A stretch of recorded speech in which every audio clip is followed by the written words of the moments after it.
Okay, so ngayong araw isasamahan nyo ako dahil pupunta ako sa pinagbilhan ko nitong e-bike natin at para mapakita ko sa inyo yung mga presyo ng mga e-bike dito sa Japan dahil ngayong araw medyo lampas na nga eh. Kasi dapat every 6 months is pinapa-maintenance ko tong bike ko. Pero yun, lumampas na eh. Dala-dala ko yung mga papel. At para sa magtatanong ko sa ko to binili, Ogiyama na shop dito sa Japan ako bumili. And yun kasi yung shop na maraming binibenta ng mga e-bike. At itong dala natin na paper bag, galing kasi sa kanila to. Dito kasi ang laman nito is yung mga hoken, tawag nito, mga insurance, ganyan. Tapos meron dito yung mga insurance kasi mga private na information ko. Pero ito, yung isa sa booklet nila. Ayan, makikita nyo. Meron ditong, ito yung listahan ng mga i-check nila dun sa bike. Tapos ito yung checklist. Gigradean nila yon, tapos merong pirma dito sa baba tsaka date. Ngayon, meron dito mga grade na basta lahat to eh. Marami nakasulat dito. Brake, yung chain, yung cambio niya, lahat-lahat. Basta yung mga kailangan nila i-check doon sa bike. Tapos meron dito mga naka-grade na A na. So feeling ko ngayon B na siya. So kailangan na palitan. Pero malalaman natin doon kapag punta natin. Bukod dyan, pupunta ako doon sa may school ko. Kung saan ako graduate kasi meron ako nilalakad na papel and dadaan na rin tayo sa isang local fish pet shop dito. So medyo magiging mahaba to, samahan niyo ako mag-ikot-ikot. So kung nasaan tayo ngayon is para siyang pinaka drainage dito sa amin sa Tokyo. Eh napakaganda ng view. Pakita ko sa inyo. 周りが明るいからだけで。すごいですね。光がちょっとした関係でね、全然違うんですよ。これ綺麗でしょ、絵になるでしょ。綺麗です。だからこの辺から撮ると。今時間的にちょっとね、この辺から撮ると絵になってる。まあどうでもいいですけど。だから光がね、いい時に狙って撮ればいいんだよね。でも夕方の時。そう。西日があそこに沈むんで、そしたらね、年に数回だけど真っ赤になる時があるんですよ。でここに水に反射するから。はい。なんとも言えないぐらい綺麗な時ある。そういうことはね、こんな川でもいいとこあるんですが、自分のところね、そういう場所を探せばね、絵になるところだよね。めっちゃ綺麗ですね。本門寺って行ったことあるんでしょ？はい、行ったことあります。あそこにも桜があるからどうなるかな。桜ですね。一番いいのはね、こちらって桜ですか？違う。だからこれまっすぐ行ってその通りをずっと川沿いに行けば本門寺の正面に出るから。はい。で階段上がってって、はい。本堂があるでしょ？手前に鐘があるじゃん。あそこの桜がいいんで、一本が。形がすごい。一本だけ形がいいんですよ、あの桜は。まあ、紅葉は別の話でね。正面を上がっていくと階段があるでしょ、正面。はい、階段。96段。あれ登って門をくぐると、左側に鐘があるから。はいはい。その横の桜一本だけあるんだ。それが絵になるから。まあ、どうか、まあ、暇だったら見てください。ぜひ行けますね。いえいえ。あそこはどうですか？もっと綺麗ですか？そうですね。だってこれだって光が今の光だからダメなんだよね、やっぱり。でもこの辺が最高ですね。そうですね、ちょうどね。最高です。真正面でちょうど向こうに建物があってね。いい場所ですよ。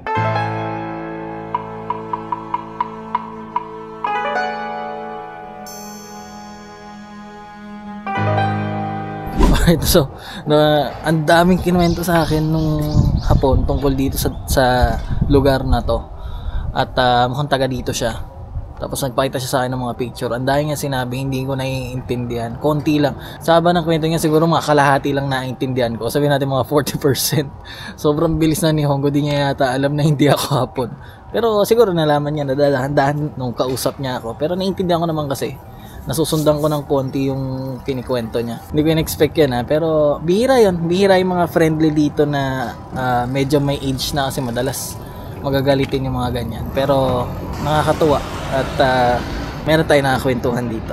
Okay, so ngayon biyahe na tayo. Ako nakapagdala ng kabitan ko ng camera dito sa bike ko. Pero okay lang, biyahe na tayo. Ang ganda dito. Ang ganda. Teka, tama ba to? Sigaw.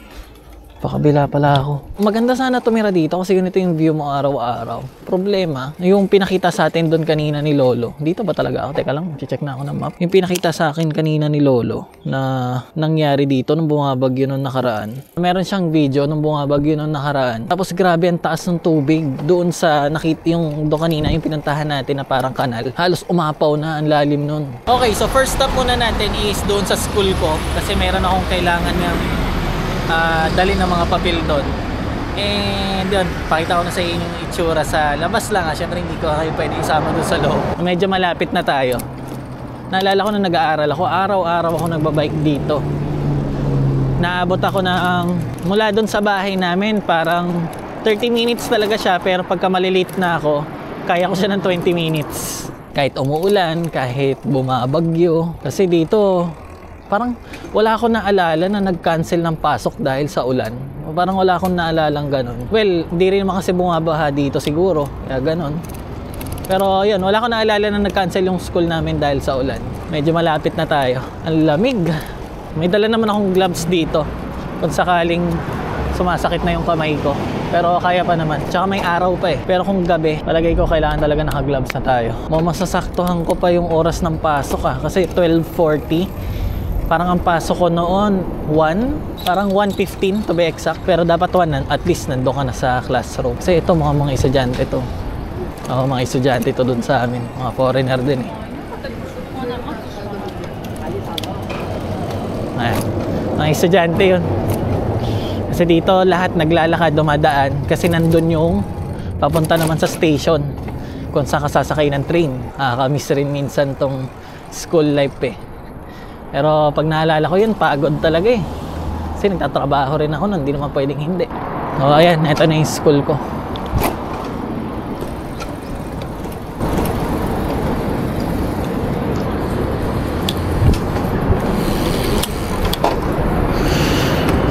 At meron mga tao. Ito yung school kung saan ako graduate. Ayan. Alright, so natapos na tayo dun sa school. At tinubukan kong hanapin yung isa sa paborito kong sensei doon, yung mga teacher ko. Kaso nga lang rest day daw ngayon, so sayang.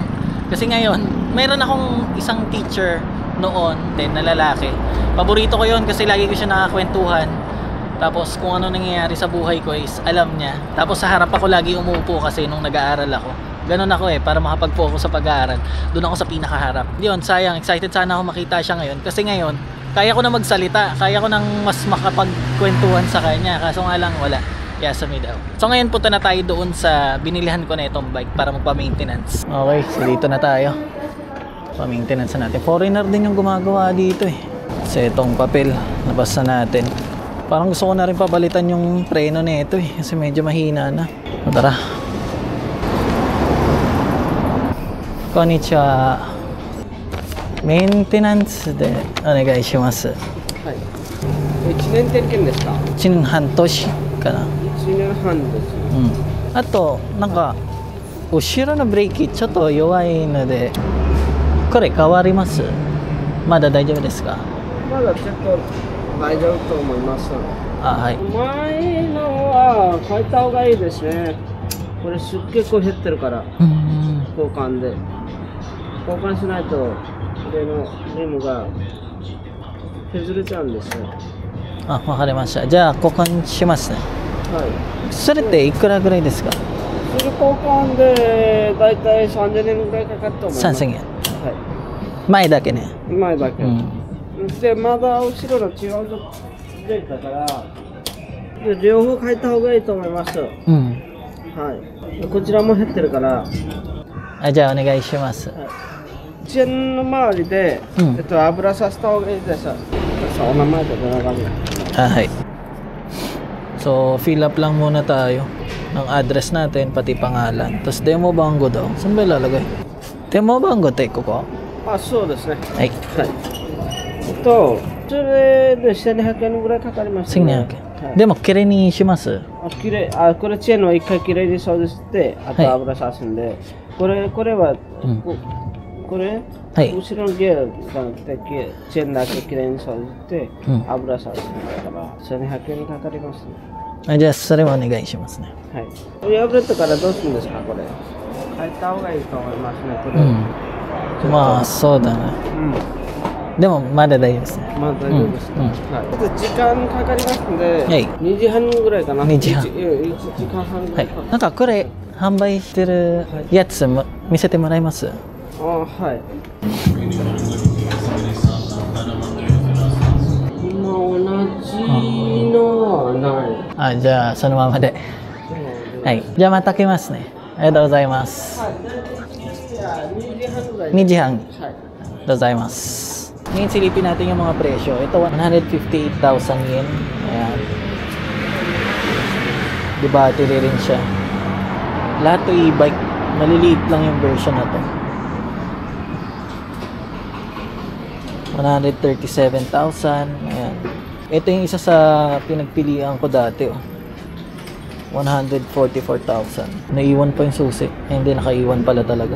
Ganito yung bike ni Yumi-chan. 173 dito. Tapos gumastos pa kami nun sa set. Depende kasi kung ano yung set na nakalagay doon. Pero ito, mas maganda yung upuan,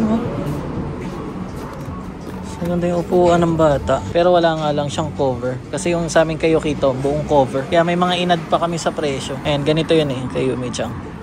So halos umabot kami ng 200,000 yen. Lahat-lahat kay Yumi-chan. Wala na yung katulad ng bike ko. Okay, so ngayon, dahil inaayos pa yung bike natin, mag-iikot muna tayo dito sa Donki. Di ko alam kung meron na kayo papakita sa inyo dito. Ilang beses na rin kami nakapag-video dito sa lugar na to. Dalas namin dito. Dito sa baba, ano siya, mga supermarket. Ayan, dito sa taas mga kung ano binibenta. So dahil winter na, ayan, puro pang winter. Etong ganito, meron akong ganito sa bahay. Halimbawa kasi bigla ka nilamig, so pwede mo siyang pantabon sa sarili mo. So puro ganun lang. Balikan ko kayo once na pabalik na tayo dun sa shop. So abutin daw ng mga 1 oras yung paggawa kasi nakapila pa So 2:30 ako pinapabalik dun. Kaya kailangan ko lang magpalipas ng oras dito. Kaso oo pala ako ng oo doon sa mga ipapaayos sa bike. Hindi ko na-check kung may pera ako. Mamaya check ko kung may dala akong pera. Pag wala, kailangan natin mag-withdraw. Pero okay na rin yun kasi pag ako yung gumawa nung nililinis doon, kaya ko naman magpalit ng brake, kaya ko naman maglinis ng chain. Kaso nga lang, syempre kailangan ko ng mga tools nun.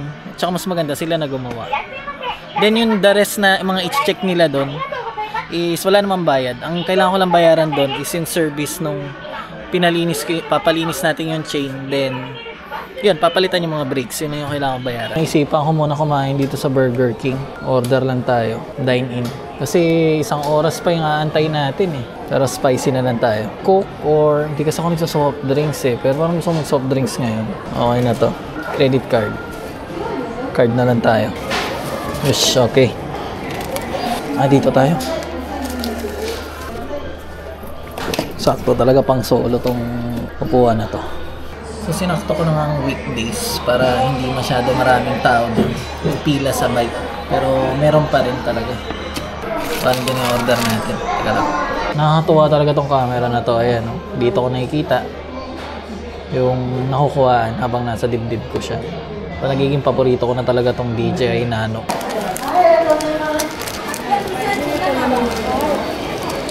Wala tayo mas.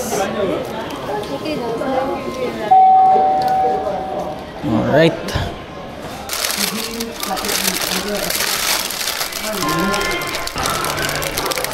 Ngayon ibalik na tayo sa bike shop dahil 2:30 na. Sana tapos na para di na tayo mag-antay.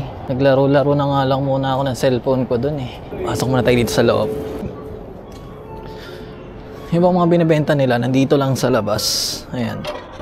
Mabibili mo yung kukunin mo, papasok pa dito sa loob para bayaran. Wala pa. Naayos pa.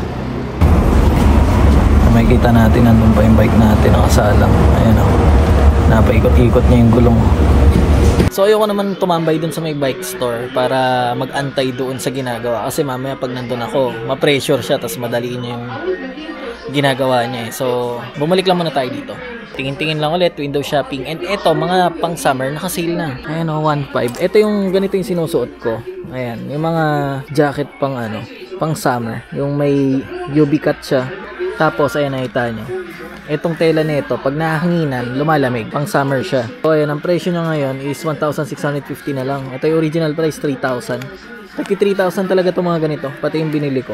Pero ito pala ito yung eksaktong jacket ko. Kung napanood niyo yung pag-Uber natin, sinuot ko to. Ayun 1.6 na lang. Kaso taglamig.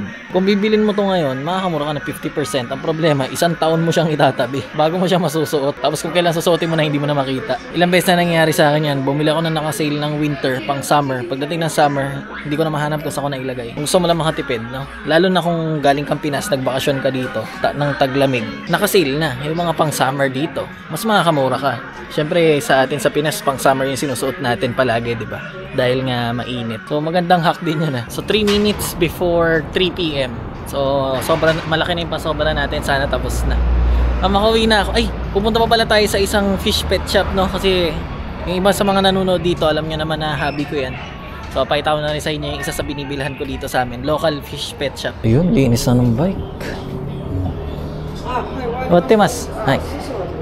Ay. Linis na ng bike. Pinunasan na rin. Very nice. Ay. Texting niya pa. Upod-pod yung gulong ko. Pinreto niya. Malakas na. Ay. Ayan o. Nilinis niya na. Kanina sobrang dumi niya. So kahit pa paano napunasan. Then yung chain. Punong-puno na siya ng dumi. So at least luminis. Tayo lang tayo ng ano.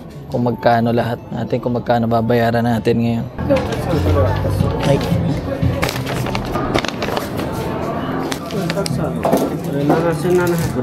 Ay.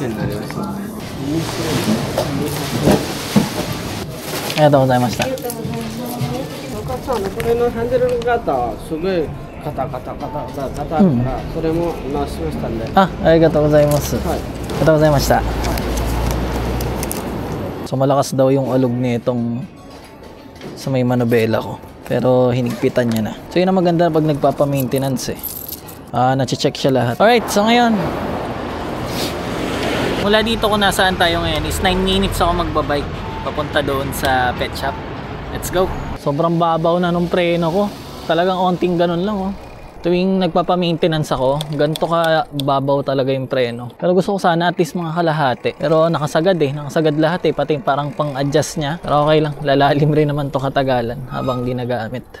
Tapos meron silang malaking resibo na ganito oh. Talaga naka-state yung lahat ng ginawa. Tapos kung alin lang yung may bayad sa wala. Sobrang ganda talaga ng ano, mga dahon kapag autumn. Ayan. Actually winter na yata eh. Pero na-late kasi, hindi lumamig nung autumn. So ngayon pala nag-start magpalit ng kulay yung mga dahon. Kung hindi red, dilaw ang makikita nyo ng mga dahon ng puno dito. Kasi nag-iiba. So ang ganda, nag-iiba talaga yung vibe pagka nagpalit ng kulay ng mga dahon yung mga puno. Ay siya. Pasok tayo sa loob. Dito sa labas, mga halaman. Kasi meron ako mga halaman dun sa aquarium. Yan, mga live talaga siya. Mga buhay na halaman. So marami pa akong halaman kasi dumadami siya ng dumadami. Tinatapon ko na nga eh. Pag nagkakat ako, nakasara to ngayon. Kasi malamig sa labas eh. Dito muna tayo dahil walang tao. Ito sa inyo mga presyo. Hindi ko alam ah. Ito yung nahawakan ko noon sa isang 29,800. Sa mga normal na lovebird, may 9,000, 13,000. Ito 3,000 lang, maliit. Yellow, cute din. Lovebird din, palagay ko. Hindi ako masyado maalam. Sa hamster naman, ganito nagre-range mula 2,000 yen. Sabihin na natin mga 900 peso. Pinakamura isang piraso. So yun yung gusto alagaan ni unit siya. Kaso kasi baka maamoy eh. Pero ang cute. Ang cute. Ito mga ibon pa oh. Hindi kasi ako maalam sa ibon eh. Pero yung tag 5,000, 4,000, 3,000. So para hindi na rin tayo mag-convert, kalahatiin nyo na lang yung presyo tapos babaan nyo konti. Ano ba ito? 2,680 isa. Mga 1,000. Tansya ko lang yan ah. Isang piraso nito. Na tayo dito sa mga isda. Oh. Overstock masyado yung mga isda nila. Pero siguro lagi naman sila nagpapalit ng tubig. Araw-araw siguro. Sobrang dami. Mga goldfish dito. Yung mga mix na goldfish. Kung sa peso parang mga 200, 300. Mga ganun. Ako'y dun sa baba. Halaman. Angelfish. 450. Ito mga set nila ng halaman. Tatlong tali. Halos 1,000 yun. 990. Kung nasa 100 peso, 120 ang isang tali. Dito po, overstock talaga sila. Napakarami. Napakarami. Dito maluwag. Dati wala to eh. Hindi mga palaka. Ayun, maliit na turtle. Turtle. Maliit. Ang laking palaka, kadiri. So, ang hinahanap ko sana, balloon molly. Meron sila mga molly dito. Pero yung normal na molly, yung pahaba. Yung balloon molly kasi mas cute. Bilugan. Wala yatang balloon molly. Mawalan stock ng hinahanap ko ngayon dito. So, balik na tayo dito sa bike natin. Meron pa akong ibang mga napupuntahang pet shop dito. Meron pa yung sobrang laki talaga. Mga ganon. Pero dinadayo na namin yun. Pagka mga ganon. na malalaking bilihan. Kasi dito sa malalapit, madalas makakita tayo ng mga maliliit na pet shop, mga ganyan. Pero yung meron kasi kami pinupuntahan na 3-story, 4-story building na puro pets lang talaga siya. O, naka-go na pala. Tara.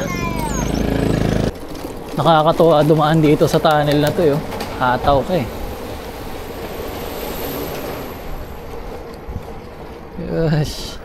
Para makatawid tayo sa kabila. Eto karugtong to nung pinuntahan natin kanina, yung nadaanan natin. Yung nadaanan natin kanina, yung pinag-introhan natin. Eto yan, karugtong to. So alam ko naman na maraming isda dito sa pinaka-drainage na to, no? Pero ngayon, eto nakita ko sa inyo, grabe, ang daming isda talaga. Nakita nyo magalaw yung tubig. Hindi ko sure kasi maano yung reflection kung makikita siya. Pero zoom natin. Yan, tignan nyo, sobrang daming isda. Sobrang daming isda kahit saan. Ayan o. Zoom pa natin. Ayan o. Kita nyo yung tabi-tabi sila. Pag in-out na, zoom out natin, etong buo na to, ang daming isda.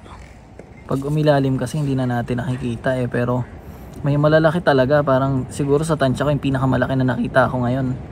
Mga nasa 2 dangkal ang laki or hanggang 3. Okay, so bumalik tayo doon sa pinuntahan natin kanina kasi napakaganda dito. Tingnan mo, ang ganda ng puno. And may nakita kasi ako doon na parang mga tambayan, may mga upuan. Dito rin naman meron. Pero doon kasi parang bench talaga siya. So iniisip ko tumambay muna dito ngayong hapon.